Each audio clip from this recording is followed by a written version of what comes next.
Welcome to Lunch Break. We get an hour lunch, so we're spending 15 minutes of it each day to talk about whatever. So, let's begin the week. Lunch break. Lunch break. Monday. Fun day Monday. Is it Monday? Yeah, it's Monday. It is Monday. Yeah, I How's messed my brain up a second. Yeah. How's it going at work? I pretty much have only done one thing all day. I'm like almost done with it, kinda in quotations. But I don't know. I've been going so slow. I just finished the second book in the series, in the Expeditionary Force series, and I started the third one. So yeah, that's a problem. I probably need to not pay attention to that and get some more work done today. But The books are on sale right now, so I just got the first 3 books. I got all of them. I bought every one of them. How much was it for all of them? I don't know. It was probably like 110, something like that. I thought they were on sale for like $5 each. There's 18 books. 5 times 18. 5 times 18 is 90. Oh, yeah. And then some of them were $7. So Okay. as you get further down, like as you get closer and closer to the newer ones, the deal was a little bit less and less. And then the very newest one I didn't get because it's still like $21 even under the sale. But I'll just get a credit for that one. But yeah, yeah, I mean, holy crap. I am super excited. So now I have like all of them. I'm like so ready to just binge them. I definitely am going to start book 1 once we get back from lunch break. Yeah, thank God. You're not even going to get to the halfway point today. And the book really, that's like, I mean, woo. And then the second one was so cool. And then the third one is already, I'm into it. I don't know. They're all good too. They all have really good ratings, you know? They're Mhm. like all like at least 4.8 stars or ratings on all of it. Yeah, I'll definitely have time to work on it today because like I had like this major project I was working on, but then something got messed up in the software, so I can't run like a certain report correctly. So now I have to wait until that's fixed. So I'm just working on trash stuff right now that I don't really have to pay attention to finish. Yeah. So I'll just be focusing on the book and mindlessly tapping away at stuff. But holy crap, I think we had a kind of a dramatic weekend Yeah. because I was making some food. I was peeling some potatoes, making some mashed potatoes, and I peeled my finger with the potato peeler. Yeah. It's pretty cool. Yeah, it was pretty cool. Surprised it still doesn't really hurt. Like it feels. That's awesome. Yeah, like it feels like peeling your finger with a potato peeler would be like agonizingly painful. Yeah. It sounds agonizingly painful, but I don't know. I feel like maybe my pain tolerance was kind of spoiled because I had injuries as a kid that Maybe. are known to be quite painful, but I don't know. So far, the worst thing about this is it's just typing is a little inconvenient. Not because it hurts, but because I'm just not supposed to press with this finger because it could mess up the healing. Yeah. My thought process on it is like, first of all, it was a pretty new potato peeler, like relatively new. It was pretty sharp. Yeah. So it was It went right through it. Right. As easy it was as a the clean potatoes. cut. So that definitely helps with making it not hurt as much. And then the second thing is you pretty much shaved all of the skin off, which means that you took like all the nerves with it. So like like I was saying before, like as it's healing, with it regrowing those nerves, like when that process starts, that's when I feel like it's going to hurt. Oh yeah. And I don't know if you're really there yet. I don't know. It's looking pretty good now. Like honestly, Yeah. I feel like I could go without wearing a bandage, but they recommend wearing it for 7 days, I think. So Right. I'll continue to keep it covered until then. But I mean, it'd be sweet as hell if you just get like, you know, clean break. You don't have to worry about it. It doesn't hurt. yeah, honestly, the worst part about like all of this so far is while I was up there, I got a tetanus shot, Yeah. and it didn't hurt going on. Like I didn't feel anything going on, but then the next day and like today, oh my god, the area is just so sore. It's 100. It hurts more than my finger. Yeah. does. I remember I got one not that long ago, and yeah, I was shocked by how miserable it makes you feel. Like you just feel like really crappy. Yeah, I'm already like, I think I'm still sick from that sickness that I've been having. I'm definitely mostly over it now. Yeah. It's just now I keep coughing stuff up and then my head's all congested. Like it still feels like I'm like underwater or something. Right. Anytime I swallow, my ears are like. Yeah, that's lovely. Yeah. But we've been playing, like, outside of being sick and you cutting yourself randomly on the weekend, I got episode 2 of the Kenshi thing out. Really liked that episode. Yeah, that was really fun to watch. I loved making it. I am excited to start on 3. We're done recording it. I haven't started working on it yet. I will probably do some of that today. Hopefully I'll have time to do that because I want to like cook a little bit of food, and then like it's Monday, and usually on Mondays I'm kind of lazy. I'm like, I just really want Monday to like get over with, you know? Yeah. Um, So I'm very surprised, but also very happy with the progress we made in episode 3. yeah. Because whenever I was sitting there kind of like self-conscious, feeling like I'm not really doing anything, just running in a direction, but we actually did a lot of stuff, like got a new house, got a new follower, got loads of money. Yeah, like I'll have to see when I'm actually putting it together how much is going to be in there. Frankly, as long as the video is about 10 minutes long, as long as the video is over 10 minutes, I'm fine with posting it. You know what I mean? Like that's fine. And so far these episodes have been like 40 to 30 minutes, and like that's fine. I'm not going to try to like make them longer than they need to be. Yeah. You know, I want it is what it is. Quick is definitely better for like modern YouTube. Right. But and then on top of that, like I the progress felt good. You have to remember when we're streaming, it really doesn't matter how long we stream for, right? The time of that we actually stream isn't what matters. What the actual stuff that happens in the stream is what it's really going to come down to. I know it's obvious, but like it also is like how much are we talking? You know, how much dead air is there? If we're like, you know, if there's a lot of parts of the stream where we're just kind of not doing anything, or it's really slow, then, you know, there's going to be less in the video, inevitably. But like, typically you're doing really good, really consistent in narration, you know, and you're explaining what you're doing, where you're going, why you're there. You're not really skipping a beat. Like if you're out in the desert area and you're about to move into a city, you always announce, okay, we're getting into the city now, or whatever. Like you're keeping progress updates, which is pushing the narrative forward. It's consistent. So like, making it into videos is a breeze, honestly. Like I don't see how there could be any issues. We recorded about as long as we did. Oops, hit the microphone. About as long as we did last time. You know, About an hour 30, I think. yeah. And yeah, I mean, there wasn't as many weird things going on. It wasn't as chaotic. But like you have to remember, the last episode was, I honestly think it was a little slower, if anything, because you mostly just went out and like, you know, looted for gear and made a decent amount of money. Yeah. But that was about it, you know. I don't know, this episode, I feel like it has definitely, there's a lot more combat. But a lot of the combat is kind of repetitive because I'm just sitting there missing. But then I was also thinking about it in the shower. Like, I remember 3 combats that I did, and each one, there was definite progress in each. Like, the first one took forever because I was constantly missing. Right. Second one, I was actually landing hits, and it went a lot quicker. And then the third one, I had the dog, and it went like, pow! Yeah. Right. Yeah, I mean, I don't know. And also just, like, the stream itself was entertaining. Like people, first of all, again, I want to point this out. Like the archive channel where I upload the full live streams, people are watching those more than they're watching the actual edited videos. That sucks a little bit. It's just it's because of, I think it's the retention thing. People, they're longer format, so people watch them for longer. So YouTube is showing them to more people. Also, you've been consistently uploading to archive for quite a while. Right. Yeah, that's also true. That channel has a lot more momentum in it. But the point being, the actual full streams are entertaining. Like they're actually entertaining to watch, which is great for me when I'm editing because like I'm not bored out of my mind putting it together. Like it's actually fun to watch just as it is. So all I'm really doing is like shaping it into a more uniformed thing. But it's already a diamond. I just need to cut it. Yeah, just shape it like a stone. Right.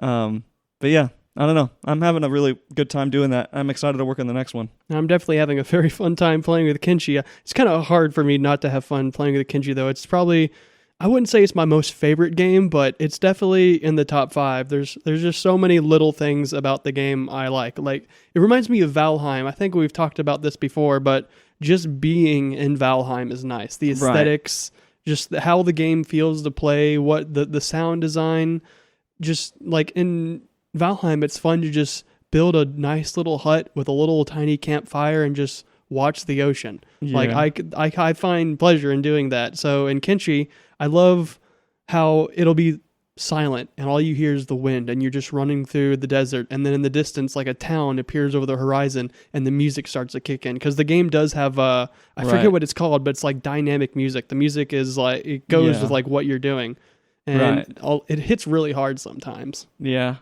Although I honestly, like the last time we were recording it, I had the thought of like, should we maybe, like it is so much better for the stream, but should we maybe turn off the music for the editing process? I do definitely like the Skyrim music you've been using for the edited videos. Right. And I think it works more for that. I don't know of a case where you would want to use the in-game music for one of the editing sections, unless for like a specific bit. There was in the it was either in the first or the last video. There was this bit where you were like sneaking through a building to like try to steal something and then get out. And I actually did use the in-game music for that bit because it just worked better. It was already perfect for like that sneaky vibe. And then I brought it back in at the end, and it kind of like it felt better in that moment. But other than that specific moment, I haven't really taken advantage of it's mostly been a nuisance.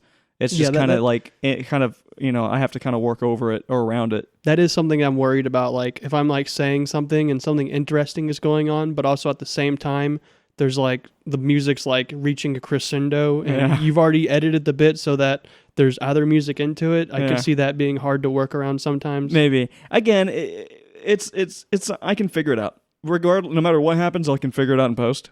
But I have considered maybe like we could like either turning the music down a lot in the game or just like getting rid of it entirely. And I don't think it would really hurt the videos necessarily.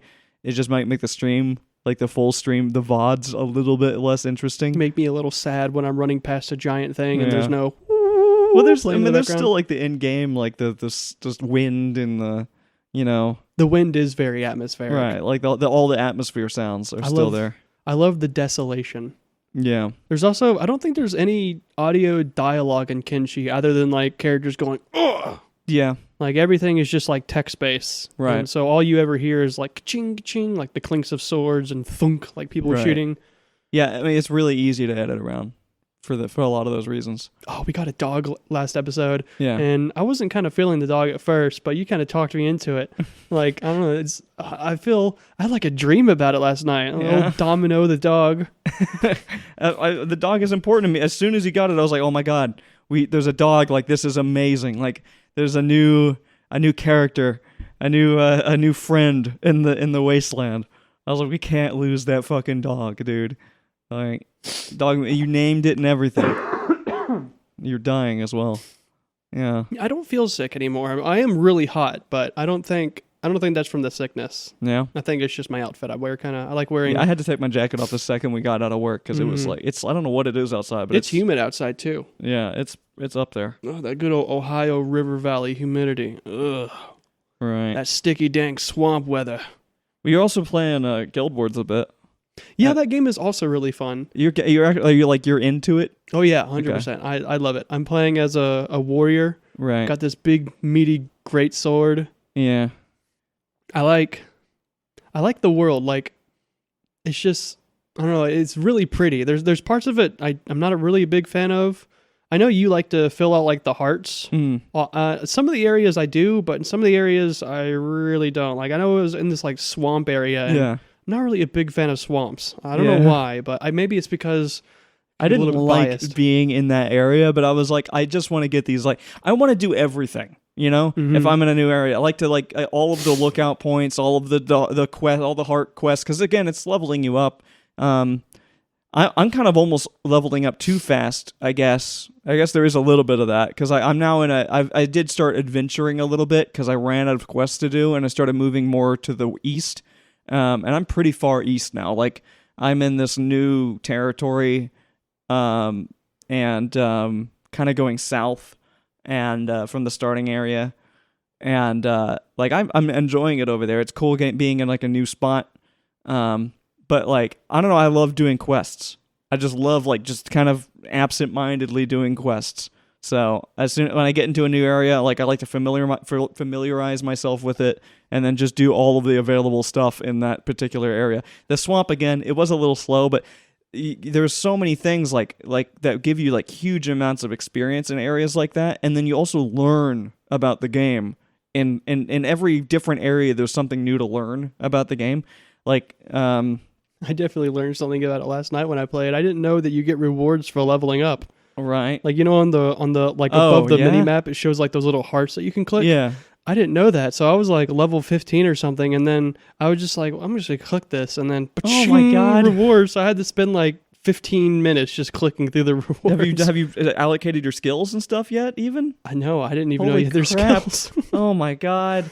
You got to get you situated. You must be like really behind on your character's levels. I do feel kind of underpowered considering I'm a warrior and I Yeah. focus solely on like power. You must be if you haven't gotten all your stuff. That's nuts. I gotta get you sorted. There's been a little bit of a learning curve of figuring out like what is useful and what isn't useful, and like what to actually do with all the shit in your inventory. Which, by the way, don't destroy things. If you've been doing that to clear inventory space, don't. There is usually always something better to do with it.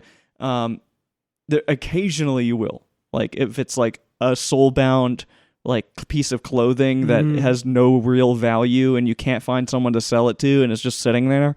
Like if it's not even fine or a masterwork or like it doesn't have any kind of like rarity to it, you might as well like maybe at that point. But like items, if you have an item that you don't know what it is, don't just throw it out and don't just sell it either, unless like, especially if you go to sell it and it's like worth something, like use the wiki, like use the in-game wiki and like find out what it is first. Cause there are sometimes like even just throughout the game that things that drop in the game can sometimes be very valuable. Cause like I said before, like I was talking about a while ago, the game will just hand you things as you play. So it's like, you don't really, like the game will just give you stuff that's really good sometimes, and you don't want to lose it, especially if you don't know what it is. I don't think the game is like too complicated in terms of depth, but definitely as a new player, it's very complicated in terms of scale. The UIs, there's just a lot of going on all at once. I was a little bit overwhelmed. I've been trying to learn very small things at once. Coming from World of Warcraft, it feels pretty intuitive to me. In fact, it feels like more simplified. But like what kind of gets me is like there's a lot of shit in the world. Like, like there's a lot of different types of vendors and stuff. And that can be kind of overwhelming, like knowing who to go to and what to do and stuff. Oh, but yeah, we got to go. We like went way over and it's like literally time for us to leave. Yeah. So. Well, we'll see you tomorrow. All right. Bye. Lunch break. Lunch break. It's Tuesday. It's Tuesday. We're cutting it short today. We started really late. Yeah. Oh, well, it should be fine. We should have enough time. But yeah. How's work going for you? It's been cool. Honestly, it hasn't been that bad. I have a project that's like so massive that my ETA for it is like, there's really no expectation that I get it done in any reasonable amount of time. And literally, it's a 4-part project, so it has 4 different records, and each of those records is worth more than an entire day's worth of points. Oh, gosh. So if I get this thing out within the next 4 or 5 days, I will have plenty of points. I don't have to do anything in that period of time except for this one project. That's really cool. Pretty sweet. My supervisor came up to me sweating today. Yeah. And was like, this project's come off. Well, you got to work on it. I wanted to start those books today, but he was like, you got to get this route to go somewhere. And I was like, oh my God. Because it's like, I don't know how long it is. It's like over 300,000 feet. Jeez. Which is quite a while. And That's insane, actually. Yeah, and it winds all over to places and connects to like crazy equipment I've never seen before. Huh. So I've just been like, just staring at this all day. Right. Before we talk about anything, though, I want to make a public service announcement about black mold. Yeah?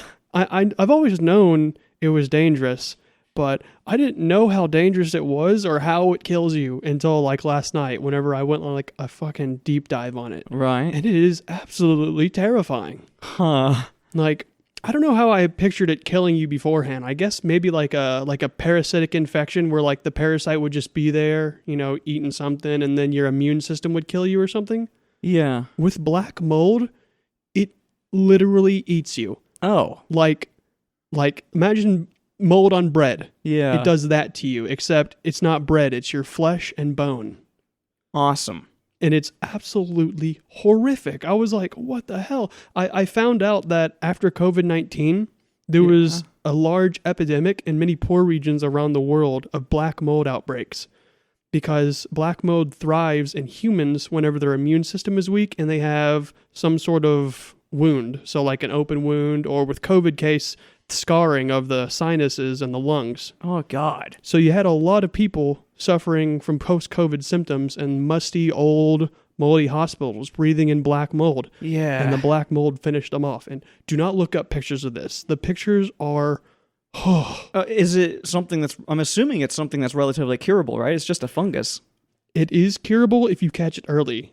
But Yeah. if you're weak in an immune system, the biggest problem, if it catches a foothold on you, it's incredibly hard to fight off, because like one little spore can start the whole thing over again. Right. Another thing is how rapidly it kills you. It can kill you in some cases less than a day, but Jeez. typically around 1 to 3 days.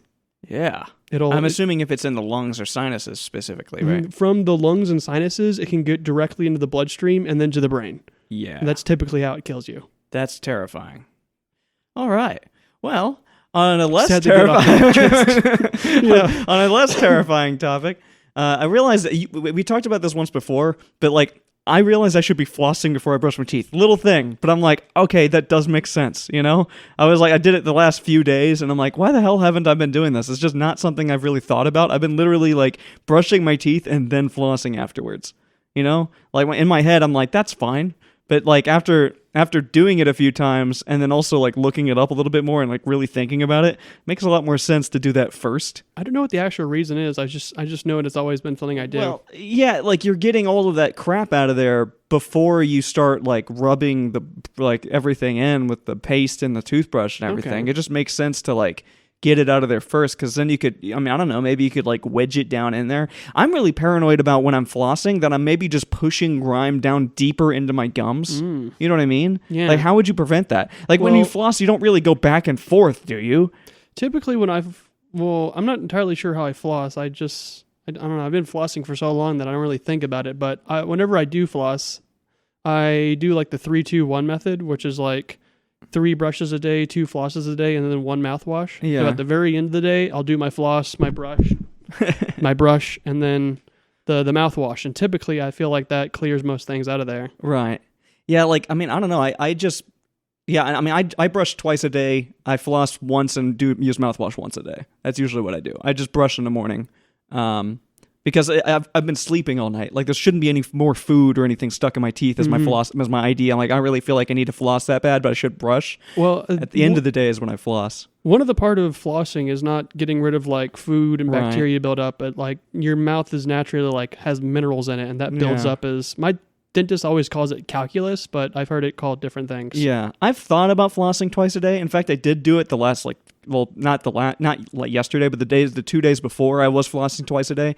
But it's also just super time consuming. Oh yeah, like that's the worst part about flossing. I'm like I'm totally fine. I have enough time to do this every night, but like in the mornings, I'm like kind of already on the very edge of making it in time. Unless I literally have to give myself a little bit more time to feel comfortable flossing every morning. But that's just me. That's just definitely because does take a few minutes. Right. I always struggle with like my bottom teeth. Getting the I don't struggle too much like with wrapping the string around like my very back teeth. Yeah, and also going behind your very back teeth. Oh yeah. Which is something like I didn't always do, but it feels really weird to do it, and it feels like I'm not really getting anything when I do that every time, but I still try to do it anyway. You know what I mean? Mm-hmm. But like the behind side of your tooth, not like not the corners. Yeah, no, like literally all the way back in the very back side of your back molars. I find the corners like that easier, but the back side, like behind it, hard. Yeah. In terms of actually just doing it, is what I'm saying. Like actually like focusing on like getting the floss behind my very back teeth, you know? Mm-hmm. For some reason, it was something I kind of vaguely neglected doing for a while. That's the part I always start with is like the very back corners. That's I work weird. my way like in. Huh. That makes sense. But yeah, I don't know. Flossing, very specific flossing details. I wanted to talk about a game that Jerma was playing the other day that I found out that I am obsessed with, like, mentally from like being a child. I forgot exactly what it's called, but it doesn't really matter. It was just like this racing game for the PS2 that I had on a demo disc that I used to play the crap out of, that also had like Final Fantasy on it and like some kind of like army game. But I recently discovered it and like regained my like crazy nostalgia for its soundtrack. And it made me think about like just PS2 demo discs in general, of being like, those were really freaking cool. Yeah. Like, I feel like that was like the greatest era, at least for me, in terms of like demos for anything. Like, when you get a demo disc on PlayStation, it was always so awesome. Oh, yeah. And I played the crap out of those demo discs. Like, I don't think I ever bought any of the games on the demo discs because for some reason as a kid, I'm like, this is enough. Like, this is all I need. I have played the hell out of like I said, that racing game. I would just drive around in the map that'll let me drive around, and then I'm like, this is awesome. But I don't know. You don't really see too many demos nowadays. Like occasionally on Steam, it'll advertise, be like, "Oh, play the demo," but most of the time they just want you to buy the game. I think. Yeah. Freaking demo disc introduced me to real time or just strategy games in general. Yeah, I would say real time strategy. Right. I had the Gex for the PS1, Huh. and it had a demo of some weird game I don't know of. It's like some weird vampire game where you like, it's a platformer and you kill stuff. I don't know anything about that one, but there was another Could you turn game. into a bat? Maybe? Because I'm having like a flat. Well, I may be thinking of a game like on Sega or something. I remember playing some like, it might be Castlevania or something. I don't know. I don't think it was Castlevania. Yeah, not the one you're talking about, but it had this other game called Mars 2100. And that game is really cool. It's like a real-time strategy game set on Mars, very similar to like Supreme Commander, just not on the same scale. Like instead of having, like a max 1,000 units, it's max 10 units. right. But all the other mechanics are the same thing. You like go out, get mass. They don't call it mass though. They call it something else, like materials. And then you build fusion power generators, and you have builders that build stuff. And then there's air and ground vehicles. But the really cool thing that made this game set out is you could customize your units. So you could be like, I want this tank to have wheeled tracks and then an anti-aircraft gun. Right. Or any other kind of customization you could think of. Yeah. My first like RTS experience was Halo Wars. Mm-hmm. Which, did you ever really play that? I did. Dude, I had it on Xbox. Oh yeah, me too. Dude, my favorite, the thing that the meta of that game was using lots of warthogs. Oh yeah, the Warthog and Rush. people, the Warthog Rush. People hated that when you did it. I would always do it. I would do it like mid game, or I would build up for it, but then do other strategies like all game until like until midway, and then I just hit them with the Warthogs, and people would get so angry about that because it was just like, that's so stupid. It's not even fair. The Warthogs are just insanely OP, especially when you like built them up or like put the Gauss cannons and stuff on them. Yeah. They would just be ridiculous. But I miss that game. That game had such a vibe. And I think I have it on PC somehow, on something. But I've never even really thought to play it. Wasn't there a Halo Wars 2? I'm pretty sure they made a sequel. I never played that one. Yeah, no, me neither. I mean, I didn't even really know what Halo Wars was when I was playing it. I thought it was entirely unique. It was, again, my first time ever playing a game like that, and I didn't even know that genre existed. So I was like, this game is incredible. I was like, this is like a super genius game. I mean, I never played it since Xbox 360. God, I want to play it really bad all of a sudden. Yeah, it is a good game. Yeah, I think you can. I think it is like on the Xbox store at least on PC. I wonder if there's like any split screen co-op with that game. That would be cool to play. Holy shit, that would be cool. Well, the only problem is because it's made by Microsoft, it might be really hard to play. Like I can get, if it's on Steam, then we can probably play it. But if it's on like the Xbox Game Pass or Game Store or whatever, then getting it on Linux is not really going to work because again, it's Microsoft, and they're like, we don't want Linux to be a competitor to Windows. So they make a lot of like Microsoft games, like they make it so that the DRM stuff or the stuff to like prevent pirating stuff is just activated if it's on Linux, and you can't play it. You ever heard of the real-time strategy game called Tom Clancy's End War? No. I know of Tom Clancy games, but I don't know of that in particular. Tom Clancy was like some Cold War author. He would write like Cold War gone hot novels were like, I think there was one like China Rising about like Right. a nuclear war between the U.S. and China. Yeah. But I don't know if he actually had any impact in the games or they're just like named after him or something. right. No idea. It's like Sid Meier's or something. But yeah. Endgame was a really fun one. It was like this weird alternate universe where it was like USA versus Europe versus Russia in like a 3-way war. And there was like this planetary shield network that prevented nuclear bombs from being a thing. Right. And the whole shtick of the game is like there's like this rock, paper, scissors kind of infantry units. So there's like LAVs or like infantry carrier things, and they're good against helicopters, which are good against tanks, and then the tanks are good against the LAV carriers, and you go around and capture like objectives, and then in the very center there would always be like this weird shield generator. If you could destroy it, you could call in a tactical nuke to destroy your enemy. Huh. For some reason, while you were talking about that, I was thinking like PlanetSide 2 and thinking like a PlanetSide 2 RTS might be really cool. That You know? would be pretty badass. Yeah, like it would effectively be the same thing. Like the more I thought about it, the more I'm like, PlanetSide 2 is already an RTS. You just play as an individual unit kind Yeah. of deal. Like you build bases, and you have like all these different specialty vehicles and stuff, and then you set up bases, and then from those bases you can build more units or like get more vehicles and stuff. So it's like I feel like that would work. There are mechanics in PlanetSide 2 that are very reminiscent of like how the game worked in Tom Clancy. Like the world map is separated by these like hex grids, and you could only move into the next grid until you captured the one behind it. Kind of like how PlanetSide's like connected by all these like regions, and you'd have to do something at the region so you can move to the next one. Right. That's like a classic conquest sort of mechanic, I think, too. Mhm. What was that? What are the? Is it Man at War or Man of what the RTS games, the military ones that we used to play? We've played a few. We played Company of Heroes. That's Okay. a good one. Yeah, Minute War Assault Squad. that's the one I was thinking of. Yeah, those games are super fun. Like we stopped playing them, but like they're really fun. The only problem, I think we stopped because they all had problems.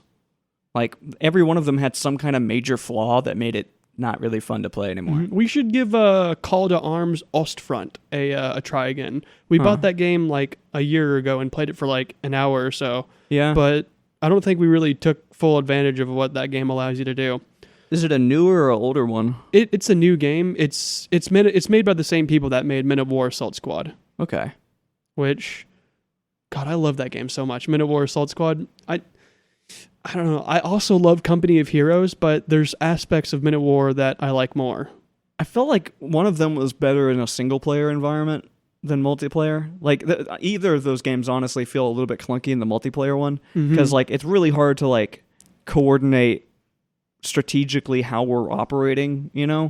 And we kind of can, but it's mostly just like I'm going to be operating in this area and you're going to be operating in this area. Oh wait, I think the game that we're thinking of is Wargame War Dragon.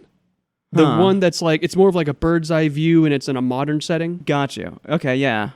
I was thinking of like the World War II real-time strategy game we were playing. Gotcha. We play so many games. Yeah.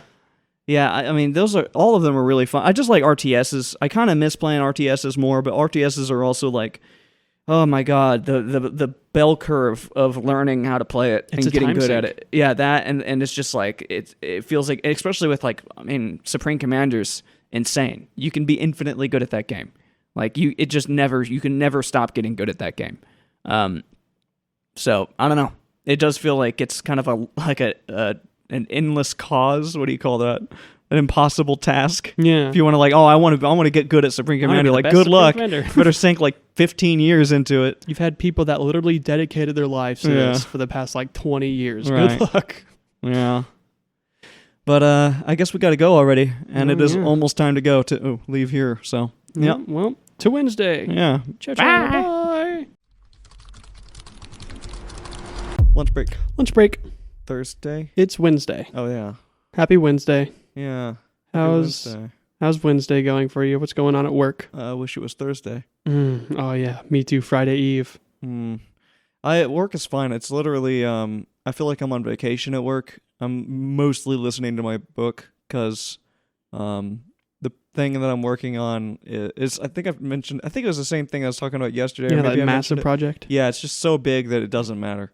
Like it's worth an absurd amount of points, and like I'm getting to the end of it already. So I'm like, yeah, it's whatever. I keep wanting to start the book, and then like I'm like about to press play, and my supervisor comes up to me with like this nervous look on his face, and he's like, "I need you to work on this thing like right now," and I'm like, "Oh, okay." Yeah, I'm like 3 hours from the end of the third book. Oh my god, you're flying through them now. Yeah, I am so hooked. I am so freaking into these. I think you said at work, like now that you have all the books, there's no guilt to just binging it. Yeah. Well, that and like I can listen to it at home.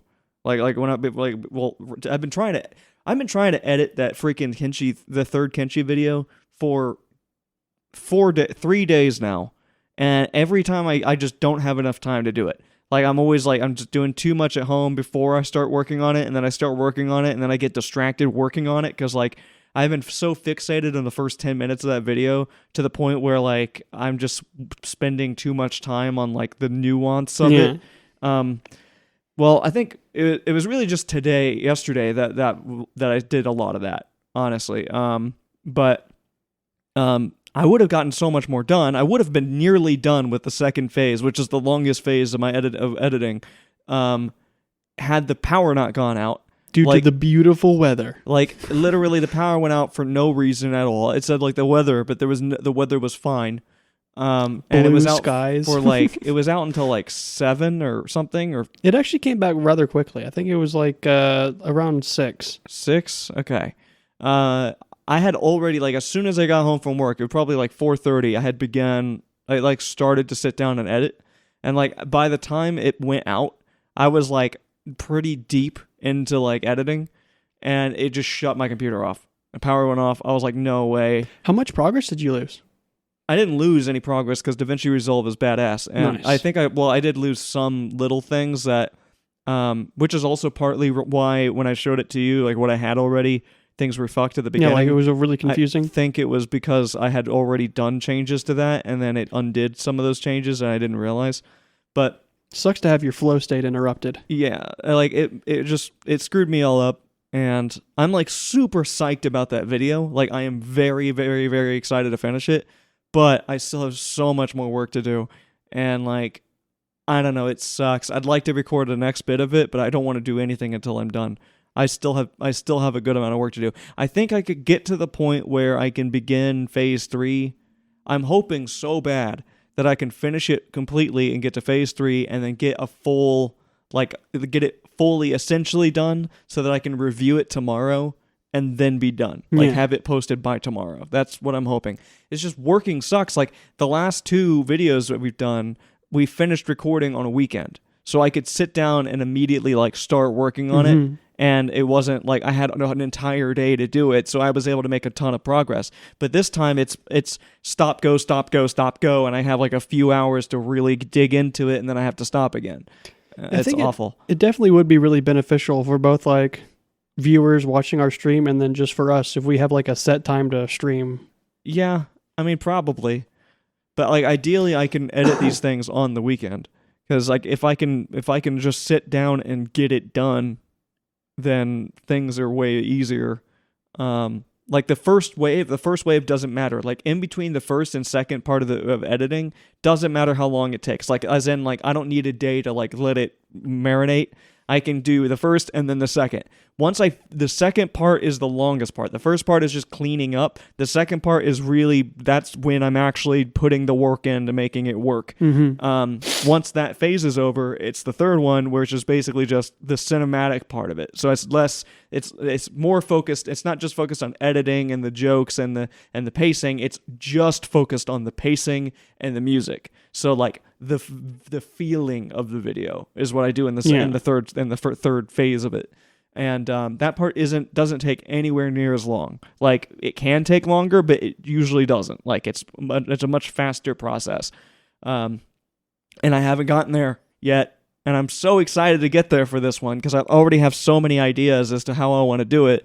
But like I refuse to even begin to like touch music or start moving things around until I finish where I'm at already, because it will just screw the whole process up.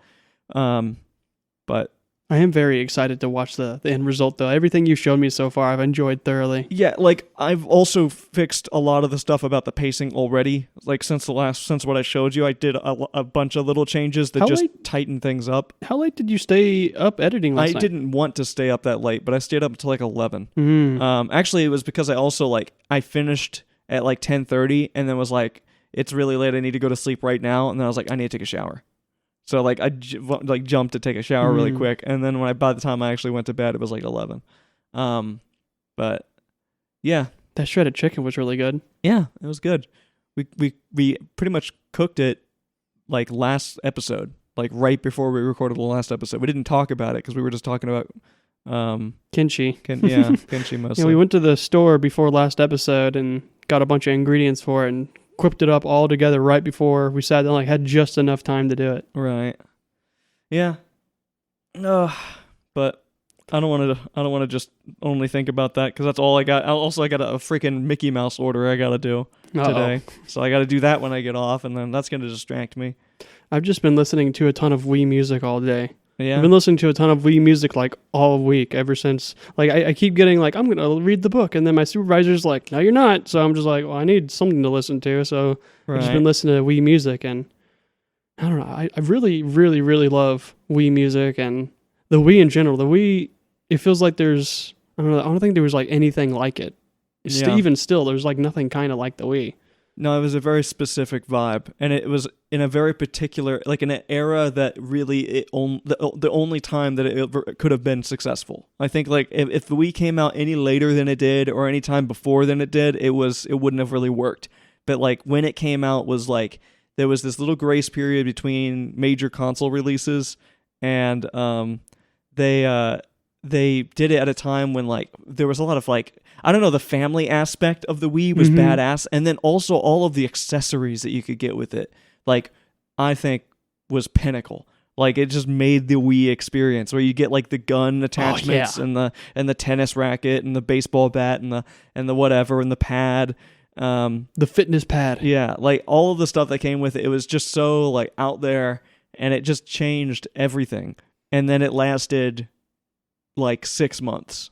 Yeah, the Wii U came out like immediately afterwards, I believe, Yeah. but I don't know anything about the Wii U. Nobody got the Wii U. It was basically no one bought it, even though the Wii U is extremely underrated. It was so freaking cool. It was basically like the Switch. It was like the same kind of thing where you had this controller with a screen on it, and you know you'd play your games on there, and like you could play your games just on that, or like I think you could, at least, I don't remember. Or like, but like there was this Zombie U game. Zombie U. Which was the shit. I loved that game because like all of your inventory and the map and everything was on the screen in your hand, but the whole game was always running on the main screen. So like if you were like in a place and you had to check your map, you know, you're literally looking down away from the screen to check your map. And like it made it scarier and more intense because you're constantly looking up to make sure you're okay. And like if you're looking through your inventory, the game knows that you're not looking at the screen, so it will do shit. So you got to like pay a lot of attention.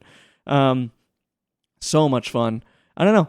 Incredibly underrated. I have nostalgia for like again the Wii's accessories because when my mom first bought it, because she was super psyched about it, so she went and immediately picked one up when it came out, and she bought like this huge box that had literally everything. Oh my we gosh. had like the tennis racket, the baseball bat, the gun, the whatever, all of the accessories that you could need with it, the nunchucks and everything, and like I don't know, it was a magical time when that first came out. I know it was super revolutionary for me because I went from PS2 to Wii, and like, whoa, that was like a crazy leap. I hadn't had like an Xbox at this point. Yeah.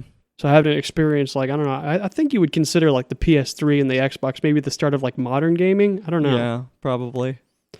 But yeah, God, it was so good. I remember seeing they had like this extensive advertisement campaign, We Play, and it was like those two creepy old Japanese guys, and they would go up to the house and we would like to play. Yeah. But I remember watching that and be like, oh, I need the Wii now. Yeah. My grandpa was like, what the fuck is it? Or, yeah, what the hell is this thing? And we got it, and it was so fun. Wii Sports. We played tennis all the time. My grandpa hated tennis, but it was the one I always wanted to play. I guess he has like bad elbows or whatever, but right. he would go fucking buck wild for the Wii week off. Yeah. I could never beat him at it. He was like a pro, Huh. which my grandpa sucks at video games. Yeah. But I find it very awesome how intuitive I think it says a lot that my grandpa was able to play it and be good at it. Right. That's something that like is a severely underrated about VR. Like I feel like the Quest or whatever is like a really cool, like if it wasn't for the fact that it's expensive and you only get really one of them, and so it's a very personal experience. The Quest is like perfect for like another kind of family deal where like anybody can really just put on a quest and kind of get into it or like know what to do intuitively. You know, you like pick this object up, or you know the goals are very intuitive. Yeah.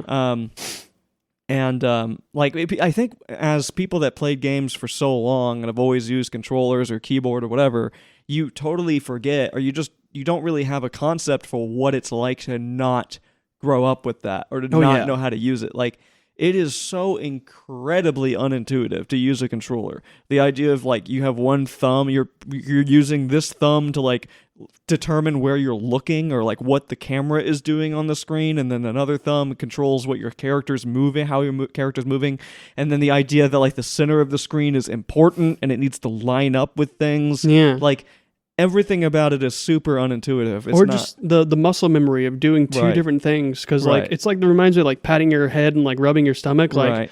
I feel like a lot of people would struggle with that with controllers. Like it's just not there. But like with the Wii, it was perfect, and again with modern VR, it's perfect. That's the biggest problem I think with VR right now still, is that it's just too expensive. I think I've seen polls where they're like, what are you willing to pay for a VR? And people are like below $500 minimum. Mm-hmm. Like no one's willing to really pay more than 500, and no one wants to pay 500. If a good VR set, if the Quest 3 came out and it was like 250, then loads of people would get it, you know? I also don't think there's like a really big VR ecosystem or community yet. Like Right. there is one, but it's just so niche because it's so expensive. Right. If it was cheaper, I'd feel like that community would explode and there'd be tons Yeah. more content for it. Right. Like that's one of the biggest issues with the whole VR market in general, is that it seems like a lot of companies have decided that it's not worth it, or that there isn't anything there. Like oh, VR is never going to take off, like VR is dead. But it's just because it hasn't really started yet. No one's made VR, like I guarantee you that everyone wants to try it and everyone would love to have it.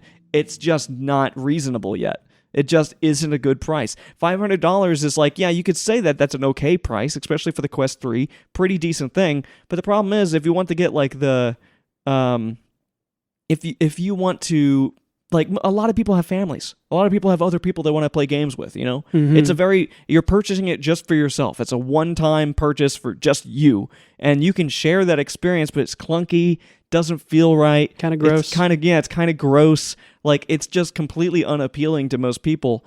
So it needs to be low enough that people would be willing to buy, first of all, more than one. Mm-hmm. And on top of that, it needs to be just more friendly to people that are new to it. Like the Quest, again, I think is a great start.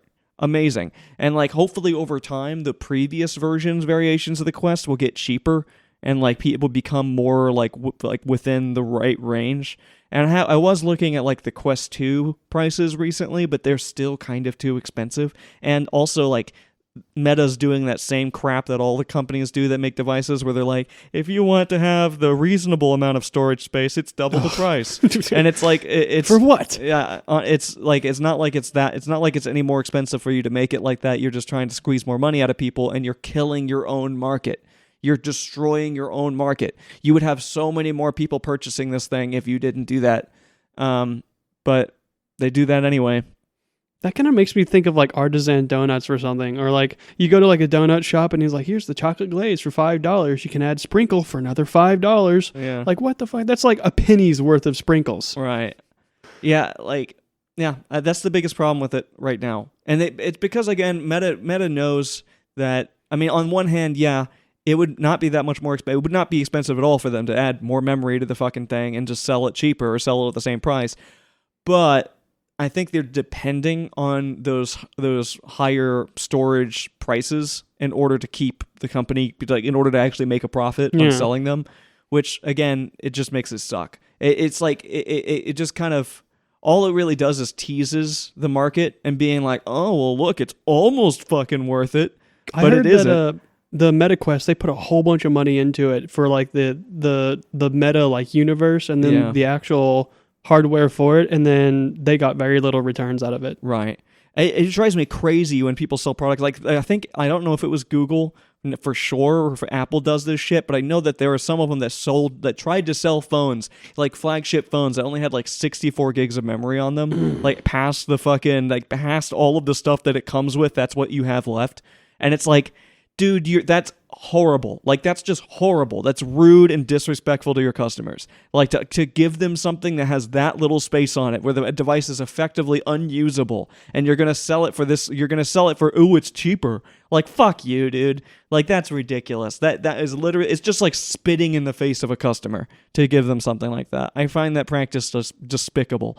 There's got to be some other thing that you can add that people will still want, that will still allow people to have a reasonable experience and not have to deal with the fact that, oh, I can only put one game on this thing. If you buy like the 128 gig Quest, it's crap. Like, yes, you're going to get this thing that's incredibly capable and it's really cool and you can play all kinds of games on it, but if you get a single flagship game and you put it on there, suddenly it's pretty much useless. Like, you can only play that one game. You have to reinstall that one game on there. It's just not enough space to really enjoy the experience. And if you have multiple people that want to use it, which is, again, I think a huge market for the fucking VR space, is that people want to be able to share this experience. Imagine like Wii Tennis, but in VR. Yeah. Like, your room's like the tennis room and you're hitting it back and forth. That would be amazing. Well, I mean, I'm 100% sure that exists. Like, it's just too expensive. it's just too expensive. I can't justify buying a Quest. The Wii was $125 when it came out. Yeah. Like, I mean, that's pretty cheap. Considering inflation, I don't know what that would have been at the time, but yeah, like, I don't know, man. There's just something about it. It drives me nuts. Like, I want a Quest. I really do. I was thinking of this is on my mind because I was thinking about it the other day. I was like, man, is it time? Is it finally time for me to buy one of these things? And like, looking into it, I'm just massively disappointed because it's like the price is just not there. It's not worth it. Like, the experience would be cool, but if I spend $500 right now on a thing that, you know, I'm only going to use by myself, it just feels crap. What games are you going to play? This is like, there's Alex. That's a really cool game. I think that's like the best VR game ever made, I guess, but I don't know. I haven't played it. I would love to. Yeah. I do have a VR headset, but I don't really like my VR headset. It's just very clunky and it looks bad. It's one of the old versions, so yeah, well, you need the sucks. base stations, which is the worst part. Oh yeah, that's literally the worst part. If it didn't need those, then it would be awesome, and you could totally use it. I feel like, but we gotta go. I didn't realize how far over we are. Yeah, oops, that's rough. Yeah, but well, to Thursday. Yay, Thursday. Bye. Lunch break. Thursday. Yeah. How's work going? It's the same giant project I've been working on, except I'm actually officially definitely done with it at this point. I just haven't turned it in yet because I've been validating that I've validated it.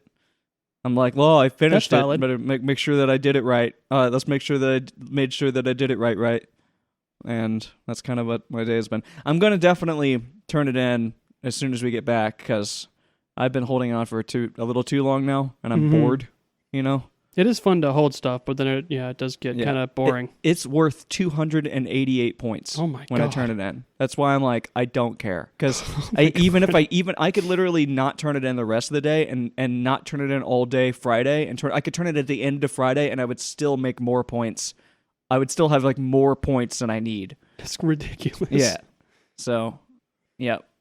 Work's been going fine for me. I'm finally done with all that weird, confusing stuff, so I was finally able to start the book. Nice. Been loving it so far. It's very fun. Yeah. Yeah. You made it to paradise. I've made it to paradise. I don't know what I'm doing at work now. It's nothing difficult. It's just like converting equipment to some other equipment. Very brainless activities. Right. Yeah. Oh, it's been a day. But definitely looking forward to the weekend. I can finally start working out again. I don't feel sick anymore, and all my muscle strains I seem to have from the weightlifting seem to be fully recovered. Yeah, I'll try to go to the gym. I can definitely do I'm going to physical therapy today, for my arm stuff because my arms have been acting weird, and I want to see if there's anything I can do about that. And then I want to go to the gym tomorrow and at least do like upper body stuff. I'd love to start doing neat like leg stuff again. My knees have actually been feeling really good, but I'm afraid of fucking it up. Like at this point, I feel like I should still wait until I can go to physical therapy for my knees before I go back to the gym and start doing that again, just so that I don't cause any problems Yeah, again. most definitely. The tendinosis pain cycle is like the most annoying thing in the universe because you'll feel strong and able, no pain whatsoever. You'll be Right. like, I'm totally perfect. But it turns out, no, the injury's still there. It's just not irritated enough to where it starts getting inflamed to where you start feeling pain again. Right. Yeah. So I'm gonna hold off on that bit, but other than that, I do really want to start like exercising heavily again. Because all I've been doing is like stretches and my stupid leg stuff. Mm-hmm. So I think my my ankle tendinosis is fully healed because I've been able to do, I don't know how many runs now. I've probably done at least 7 or 8 runs, yeah. and they do get kind of sore, but it's nothing like it used to be. And I've given my ankle another week or so of break, and it feels already back to 100%. While previously, I'd still have some weird lingering issues. Right. But holy crap! I went to my grandfather's yesterday, Yeah. and I had to call the police on Okay. my grandfather's neighbor. Oh, nice. Okay. How'd that go? What happened? So I've had issues with this neighbor for quite a while because they have a tendency to shoot at the animals on my property, Like the geese? like the geese and turkey vultures, which is a protected species. Right. So I went there yesterday, and once again, one of our geese, which we consider pet, Yeah. have been shot. Right. So what the fuck? Yeah. And was it just a goose that he shot this time? Mm-hmm. Yeah. We've got pilgrim geese, Chinese geese. Those are the geese we kind of consider pets. Like we Right. feed them all the time. They never leave. Yeah. And then of course we have Canadian geese and mallards that show up, seasonally because I guess they were born there or whatever. Yeah. But yeah, over the years he's shot in Canadian geese, turkey vultures, which is illegal, Right. and our geese, which they're our fucking pets. Yeah. So That's so dumb. Why? I don't know. It's so fucked up. I think like what the hell. Like I'd understand shooting a goose or something for if you're hunting it for food, Yeah. but they're shooting at it from their property onto my property Right. and doing nothing with it. Yeah. Yeah. That is fucked. That doesn't make any sense. Like, is he just annoyed at the goose? Like, he wants it to stop making... he's shooting at turkey vultures. It's not like they're making tons of noise. I guess- know. I feel like it's just pure maliciousness or something. They're just bored. You're like, fuck it. Yeah. I just want to shoot an animal because I know people do that. Yeah. God damn. I mean, what do the cops do? There's nothing really they can do. Whenever I called them, I didn't call like the emergency hotline. I Yeah. called like the other hotline for it. That's like non-emergency emergencies. Right. Man, they said they'll send an officer over to go talk to them. Yeah. There's nothing really they could do other than that because I have no evidence. I have no video of them shooting my animals. I've never seen them shoot the animals. I just, hear gunshots from their property occasionally and then find dead animals on my property. Right. Yeah. Ignoring the fact that we also live right across from a school, which Yeah. I'm pretty sure it's illegal to shoot guns off within a certain range of a school. Right. I don't know how far that range is, but I feel like being right across the street is definitely close enough. You guys should set some cameras up or something. I talk to my grandpa all the time, but he's like super anti-camera. Why? I don't know. He has this like, even if you have like a camera that's not connected to any network, he has like this weird idea that the government will like tap into it and see what he's doing. Interesting. I mean, your property's perfect for cameras because you have that huge, like, you have all that stuff that's like like that big building kind of thing in the middle, so you could mount cameras on the outside of that and you could get the whole property. Oh yeah. Like, it would be easy. So, I don't know. But that's crazy. That is wild. Yeah, definitely. It got pretty heated over it. I was really freaking annoyed when I went over there and saw another one of my geese, Right. sprawled out, all fucked up because it's been shot by some person. I Yeah. think he shot my sister's cat too. There's still Yeah. no evidence for it, but one of her cats, when she used to live on our property, was magically shot in the back one day by a pellet gun. But Yeah. no one knows who. Right. But I have a good feeling it could have been them. Yeah, that is fucked up. That is horrible. And the thing that scares me the most is my grandfather is insane. Yeah? And he's talking about getting the law into his own hand. That's the big reason why I called the police, because I Right. know he'll do it too. Yeah. And that's the last thing I fucking need in my life is my Right. grandpa going ape shit on the neighbors. Yeah. That would be bad. Oh. Yeah. Shit, dog. Well, hopefully that works out. Yeah, I hope that, finally getting the law involved, the officer going over there, they'll just talk to him, hopefully be like, oh, I got caught. No more of this. But Yeah. who knows where this could lead. I have a feeling this is just the tip of the iceberg of the situation. Yeah, I mean, it could escalate pretty much infinitely. Mhm. So, yeah. I mean, it's great if he knew what he was playing with too. Like, I don't think he understands who my Yeah. grandfather is. right. Yeah. Good Lord. I'm not talking like, oh, do you know who my family is? Yeah, Kind of. yeah, yeah. I'm talking like, this guy is fucking crazy. Like, Yeah. A veteran who definitely has like a itchy trigger finger. yeah. Yeah. I wanted to mention yesterday I was ranting about the Quest, and I want to do a full 180 real quick on it and just be like, I was ripping on the price of it, and I literally said if it was like $250, I think loads of people would buy it, and I think it would be worth it. And upon further investigation, like the 180 28 gig version of it is exactly $250, and I was complaining about that not being enough space, and I still think that's true. If you want to play like high res like modern games on that, you're only going to be able to put like one game on it. Mhm. But my second thought of it was like, realistically, if I'm playing like a really graphically intensive game, Like Half-Life Alyx or something? right, I'm not going to put it on the Quest. I'm going to play it on my desktop and then use the Quest to play it. And so my second part of that is like that would be so if I were to buy it specifically for the use of basically pairing it with my computer, then it would have to be really good at that. And then upon researching it more, turns out it's incredibly good at that. And using Steam Link, through the router and stuff, like how I can stream games to the Steam Deck out here, and it's really smooth. Well, apparently that works really well for VR as well, and it has a really good Steam Link built in. So you can just pop it on and stream your games from your computer to it, or you could tether. But streaming it from the computer sounds really cool. Yeah. And the latency is apparently really good, and that's really important for a VR experience, that the latency is good, and apparently it's solid. So, I don't know, man. Honestly, if anything, I convinced myself, and I kind of want one now. I'm like $250, and I'll be able to play VR games for my desktop. Like, that's pretty solid. And it's the Quest 3S, so it's like the newest Quest they made. It's really cool. Like, it has like the whole augmented reality shit kind of going on, Ooh. and it has a higher resolution than the Index did, at least your Index. Mhm. The newer Index, I think it's it's up there. It's up there. I assume it's lighter too. Yeah, it's an experience that I would have never had before. So, I'm very much considering it. Except I have to go to physical therapy for my freaking arms and my knees, and I need to get my car fixed. So I have a bunch of crap that I need to spend money on right now. So I shouldn't be spending $250 on a freaking VR headset. Definitely is very fun being an But adult. yeah, but I really want to. It's hard for me to just not be like, fuck it, I'm doing it all, and just, drop it all and just deal with the consequences of that later.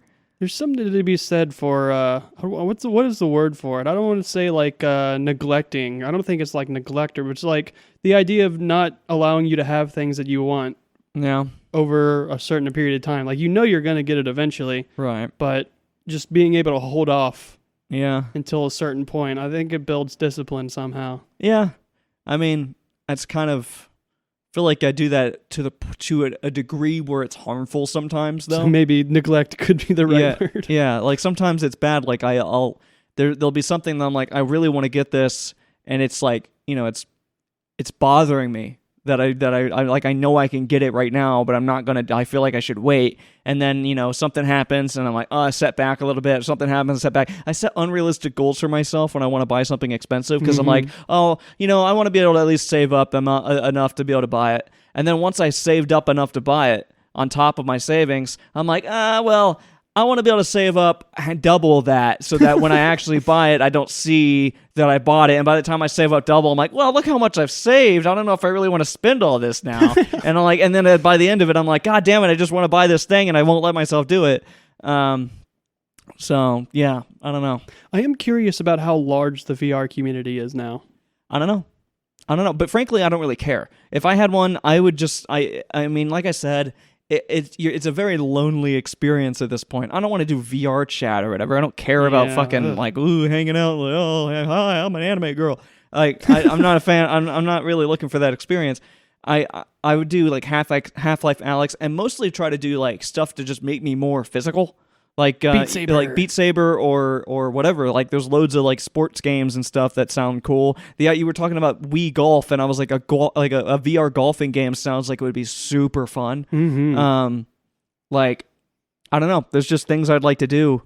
And then even just playing with the virtual reality or the AR stuff, like being able to watch movies from like the Plex server or something in VR in like a theater or something would be pretty dope. And I probably would do that quite a bit if I had one. There's a bunch of VR like mods for games that I really want to experience too. Like there's this one for Squad.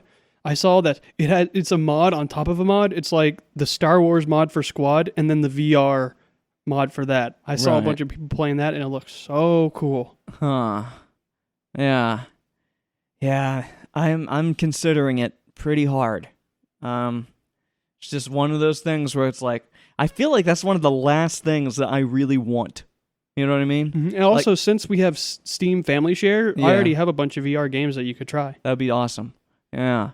Like, it's one of the last things I really want. I already, like, other than, like, a nice, like, a newer car, you know, or, like, a house or whatever, like, just giant purchases that I want, I think it's one of the last things that I don't have that I actually want. Is some kind of VR something set up. I could say like a PC upgrade, but your PC's pretty beefy. No, I love my computer. I don't want it to change at all. My CPU is ridiculous, and my GPU is great. It's fine. I feel like I'll be able to kick the ass out of GTA 6 when it comes out. So I wonder how long it will be until we have to upgrade, though. I mean, I don't know. I feel like it's at least 10 years. Longer, yeah, because things have gotten to the point where, like, I'm really glad I bought my CPU at the time that I did because it's so powerful, and it happened like right at this period of time, like right before they were like, oh shit, like this is kind of like there's a kind of ceiling here. Yeah, like I was about to bring up. Like I thought, I heard that we're like reaching the end of Moore's law. A little bit. Like there's always things that they can optimize and do a little bit better, and maybe add a few things here, a little bit there, or like certain features, like adding on AI chips or chips that do like tensor cores or whatever, and GPUs and so on. Well, GPUs are crazy because you can just keep expanding GPUs. GPUs pretty much can just keep getting bigger, so there's really no limit. You just stack them. But CPUs, there is kind of a limitation. The thing is like, yeah, like when I bought mine, I bought it stupid overpowered. At a time right before like the idea like that was kind of in the air of like we're kind of hitting the end, and now that that's happened, CPU manufacturers seem to be getting away with putting out CPUs that are just as expensive as previous year's CPUs, newer models that are like not that much better than the previous years. It's not a different architecture. It's just the same architecture, slightly more efficient. Right, and it's like there's not really any good incentive to really buy those at this point. But again, like I said, optimization. I'm sure that over time, it's not like it's never gonna stop being worth it. It might take another 5 years, you know. But my computer's, I think, I don't know, 3 or 4 years old. That CPU at this point. Maybe that's too much. I feel like I don't want to. I feel like the only way that you would have to buy a new computer anytime soon if our apartment complex keeps fucking us by turning the power on and off over and over again, and it kills it. I already think my CPU has some problems. Like I already had to downclock it a little bit because it was like crashing on me. It was giving me issues. So yeah, I mean, it will eventually die. It will. I have never had any hardware other than my 1070. Die on me, you know? I've never had computer hardware die. I've always ended up it's gotten too old and I replaced it. But other than the 1070, I've never had anything actually just like fail. But I don't know. I might hit that at some point with this one. But we gotta go. Yep. I don't want to go. Tomorrow's Friday. Maybe Friday's gonna be cool. Yeah. Yeah. I don't know how I'm gonna make food, but we'll do something. Yeah. Anyways, bye. Lunch break. Lunch break. It's Friday. It is Friday. Fantastic Friday. It's not bad. How's your Friday going at work? Audits. Oh, audits. Always with the audits. Audits. Feels like you're always doing audits. It's either every week or every other week at this point where we're doing audits. It's annoying. What actually is an audit? Like, it feels like isn't it? It feels like audits should be like a third party thing. It's an in-house thing. So like somebody higher up was like did a report, and they were like, "Oh, this stuff is wrong." So they send it back to us, and they go, "You need to fix all of these specific things." And I don't know, it's dumb because we have to redo all of the stuff they called out while ignoring all of the other blatant problems in the stuff that they did. Everything they didn't call out that's clearly wrong, we're just like, whatever. well, I didn't see it because it's not in the audit. And then we fix those little things, and then we have to create deliverables, like recreate all of the stuff for that project. Yeah. Which is annoying. Yeah, sounds annoying. I've just been doing the same thing I've been doing, just mindlessly converting equipment over. They were like, "Oh, this stuff is underground now, so have fun." And it's just copy and paste the same map. It's just now it's underground instead of above ground. Right. But yeah, I've been listening to the hell out of that book, thoroughly enjoying it. It's starting to pick up pace. I think I'm about halfway through it. The base that they were at got attacked from orbit, and all shit started hitting the fan. Okay. Very good. So you haven't met Skippy. I've not met Skippy yet. I'm so excited. He's in the first book? Oh, yeah. Okay. He's very much in the first book. Things start picking up when you meet Skippy. And also, oh, God, it's like I don't know, the book completely changes gears and in the best way possible. Everything that you've experienced so far is just setting you up to knock over some crazy big dominoes. I like the lizard guys so far. They sound like Klingons. They are amazingly evil. In like they're satisfyingly evil. They're really freaking rude to the main character, calling them scum openly. You can count on them to be the most evil creatures. Yeah. It just keeps getting better though. Those books just keep getting better as you learn more and more about the world and about like the different kinds of aliens or whatever. It's so cool. I like how they're barely giving them any new tech. There's like, here's the same guns, just as like slightly better ammo. Yeah. Yep. Yeah, the limitations are one of the big reasons why, like, is one of the big parts of those books anyway. It's like you know, it becomes even more obvious later on. It definitely makes the humans feel like really insignificant. Right. That's the right feeling, I think, for the books anyway. Like it's the way it should be. But like, yeah, puny humans. It's a good start. It's the perfect baseline for those books. I am very excited for you to meet Skippy. I am literally so excited because it's as soon as I got to that part, I was like, oh, I get this book now. Yeah, like I understand what this book was doing.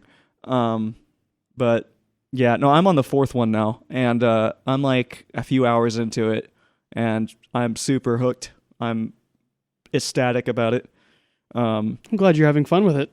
I definitely am having a ton of fun. They are so good, man. I'm like, it's blowing my mind that like that stuff. This is not the only thing out there that exists that I haven't experienced yet. And I'm like, I can't believe that no one talks about this stuff. No one ever talked about it. Books are one of those weird things where there are some amazing books out there, and no one knows about it because no one can talk about it, because you can't talk about it without ruining the books. Yeah. So you're the people. It's like this weird community of people where they all have like these incredible experiences, and no one is allowed to say anything because you can't give away anything about the books. If you do, then you're going to screw over potential readers, people that in that community that may eventually get to those books. You don't want to hurt those people in that community, so you say nothing. And so the people outside of the community have no idea how freaking amazing these things are. I don't know. It's crazy.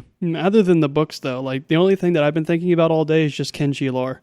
Yeah. Like, It's just because we've been playing Kenshi. Whenever I start playing that game, I just start trying to figure out as much lore as possible as I can about it. I remember when I was younger, the only game that would ever really do that for me is the Fallout series. Yeah. And before I discovered Kenshi, the Fallout series was like my go-to game whenever I wanted to do like game lore.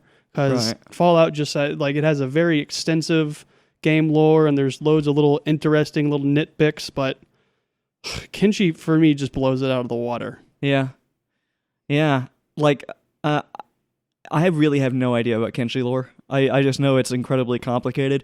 To me, it just seems like a bunch of random stuff all kind of like wedged in there. I'm not saying that that's what it is, but that's what it looks like. Like, it just looks like it's so random. The places are so different that it just feels like it feels almost forced. Yeah. But like the more I learn about it, the more it kind of makes sense. Like the world before, but that's a big part that I'm kind of hyped for our Kenshi series. Yeah. Is hopefully I'll be able to expose you and then anybody else who watches it to some of the lore, because I'm not the most knowledgeable lore expert, but you know, I'm not like a new person to it, but there's loads of really cool places to show off. And I don't know, I think they did the lore in that game very well, because you never meet an NPC that's just like, here's the entire story of Kenshi. It's you have to piece it together by yourself. And even in the Kenshi community, the lore isn't 100% set in stone. Like, people don't actually know everything. I guess maybe the guy who made the game probably knows everything, but a lot of the way that you get the lore is you explore the world, you see things, you talk to NPCs, and you gotta put it together kind of like a puzzle. Right. Yeah. That must be super fun as a creator to like, as the game creator, to like kind of build that world and like set those breadcrumbs out there and then just kind of read the community to see what they're picking up on, what their theories are. Yeah, like over time, so you can like in the next game you can kind of like, let's kind of hit this one home. You know, let's make this one a little bit more defined so like they can make that connection and kind of go back and be like, oh, I get this now, or I understand why this was. Like maybe you put the breadcrumbs in there, but they didn't quite piece it together, or they got it kind of weird, and to sort of like get that like that constant feedback and adjustment sort of thing must be really cool. I do have a lot of hopes for Kenshi too, because I watched the creator made a documentary recently where they were like having the two lead creators were being interviewed, and something that he said that stuck out to me, he was like, I know Kenshi 2 is going to be good because I have fun with it. And he was like, I didn't make Kenshi for other people, I made it for me. Right. Yeah. And he's doing the same thing for Kenshi 2, except now he has all the resources he could ever need. Right. Yeah. It is super exciting. The more I think about that, what I just said, though, the more I'm like, it would be really frustrating, too, to be like, to have this stuff in your head that you want to tell people, you want to explain, but you know you can't. Like if you have some kind of crazy lore that you're hoping that the community pieces together that you didn't want to just come out and say it, but like they're not quite getting it, you can't just go on an interview and be like, by the way, this is this. You know, you can't do that because you ruin it. Yeah. You know, you got to like, you have to continue to figure out how to get that in your game. So I could see how that could be really frustrating as a game designer, because it's like you just want to tell people. These damn idiots don't know the full story. Right. But I don't know. It's really cool. That game is cool. I was thinking about, like, did you know Minecraft? People are like, there's like lore for Minecraft that people are building out. I like started to look into it, and I was like, there's a lot of conflicting information here, and nothing's really official. So I'm like, I'm already over it. But like when I was looking at it, I was like, people are like the Endermen are like interdimensional beings, and then people are theorizing that like Endermen in the Ender are like other player creator characters that like ended up trapped in the Ender then like turned into Endermen over time, and that's why they can pick up and manipulate blocks. And then the idea is like, there's another bit that's like they're interdimensional beings that are trying to like they're trying their best to dismantle the world, and they're doing it like they're picking up blocks that are like apparently important for stabilizing the world. So like if they remove these blocks and move them someplace else, then they'll destabilize whatever. Like just weird lore stuff. Most of the stuff I was looking at is stuff revolving around Endermen, because like they're probably the most interesting thing. Anything about Herobrine? I don't know. Like that Herobrine kind of fell off the face of the planet too. That was kind of like an old thing. Yeah, my niece, who's like super into Minecraft now, has never heard of Herobrine. Yeah, like it's kind of like a dead myth or something. Like, Jesus. but I don't know. I find most video game lore I find not very compelling and hard to get to. There's very rarely I can get into video game lore. yeah. I don't know. Like, I think lore is cool. I mean, like, the notable stuff like Fallout is obviously Yeah, the huge. Fallout and Kenshi are the two that come to mind, and then Elder Scrolls kind of, but I don't know. I find Yeah. the Elder Scrolls lore confusing and annoying. Yeah. I don't know. There's got to be more games that I can think of, or that I know of. I just can't bring them into my head right now. Because I feel like I like lore in Mhm. games. I think it's important. But, like, there's most of the time when I really crave lore is when things don't give you enough, too. Right. But Fallout does. Like, Fallout is not an example of that. Fallout is, like, lore packed, and it feels like you never get enough of it. But then, you know, something like Star Wars, I guess, which isn't really a game necessarily, it has games. Franchise. But, like, you know, you don't get enough and you want more, and they kind of make it worse. I think whenever it comes to like not books, but like, you know, movies and TV shows, I think Star Wars still is my favorite lore. Yeah. I mean, yeah, I agree. I don't know, I'm just so uncomfortable about the whole canon thing. It bothers me too much. It bothers me more than it should. Like, I shouldn't really give a shit, but I do. Like, it annoys me. It definitely is insulting, I think. Yeah, right. I guess that's the best way to describe it. It feels like I'm getting spit in the face, like, because all the new people that are going into it just means you're killing that beautiful lore community. Like, as time goes on, they're slowly going to get buried. All the stuff that you care about is just going to die, Yeah. and they're doing it on purpose. Like, it just seems so rude.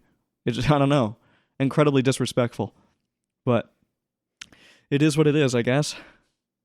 There definitely is there's so much, I don't know. It's just so annoying. There's so much potential with the Yeah. Star Wars legend. There's so many cool stories from the Old Republic, from the normal Republic.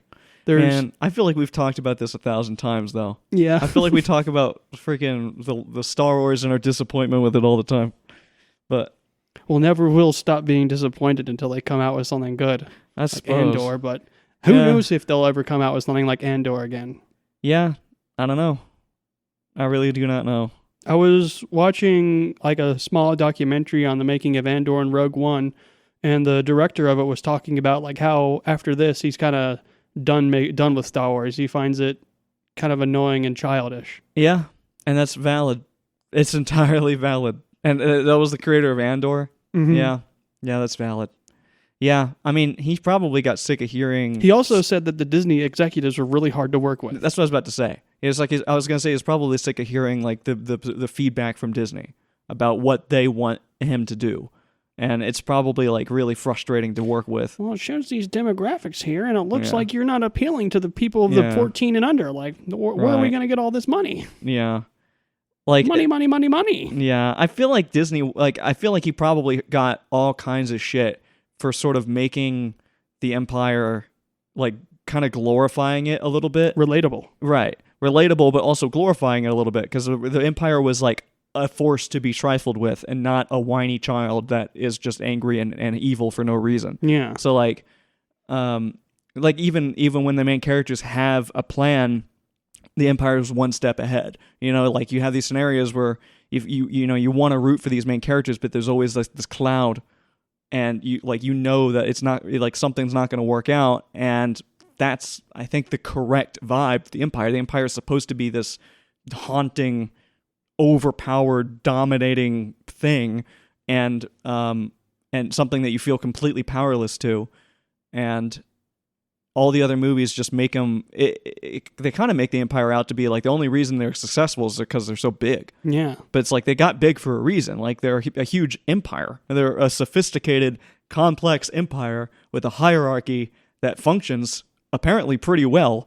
They have control over a large swath of the galaxy, and also like them depicting planets under the Empire's rule as not always being bad. You know, like people having totally normal, happy lives underneath the Empire is something that, like, I could see Disney being like, that's controversial. We can't do that. Like, everyone underneath the Empire needs to be oppressed. And How dare you humanize the Empire? yeah, but like, I don't know. It's the first Star Wars media where the Empire's actually felt scary. Right.